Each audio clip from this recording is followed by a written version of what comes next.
आज के objective question में आप सभी का स्वागत है।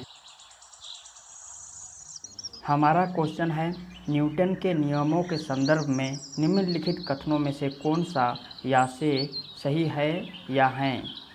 पहला है, न्यूटन के गति के तीसरे नियम के अनुसार जब एक वस्तु दूसरी वस्तु पर बल लगाती है तब दूसरी वस्तु द्वारा भी पहली वस्तु पर तात्क्षणिक बल लगाया जाता है। दूसरा है, न्यूटन के गति के पहले नियम को जड़त्व के नियम के रूप में भी जाना जाता है। नीचे दिए गए कूट का प्रयोग कर सही उत्तर चुनिए।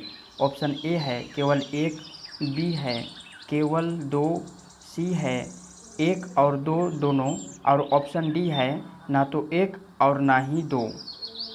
इसका उत्तर जानने से पहले हमें न्यूटन गति के बारे में जानना होगा। न्यूटन गति का नियम, न्यूटन लॉ ऑफ मोशन।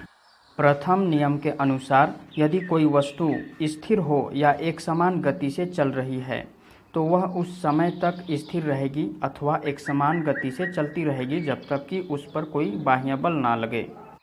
किसी वस्तु की विरामावस्था में रहने या समान वेग से गतिशील रहने की प्रवृत्ति को जड़त्व कहते हैं।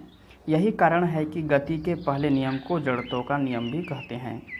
न्यूटन के तृतीय नियम के अनुसार प्रत्येक क्रिया के बराबर एवं विपरीत प्रतिक्रिया होती है। जैसे बंदूक से गोली चलाने पर चलाने वाले को पीछे की ओर धक्का लगना। तो चलिए क्वेश्चन की तरफ।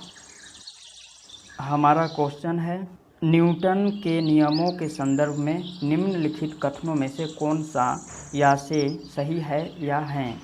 पहला है, न्यूटन के तीसरे नियम के अनुसार जब एक वस्तु दूसरी वस्तु पर बल लगाती है तब दूसरी वस्तु द्वारा भी पहली वस्तु पर तात्क्षणिक बल लगाया जाता है।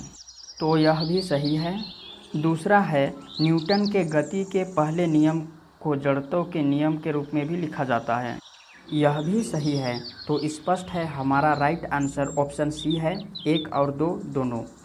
आज बस इतना ही, मिलते हैं नेक्स्ट वीडियो में। तब तक के लिए अपना ख्याल रखिए। आपका बहुमूल्य समय हमें देने के लिए शुक्रिया।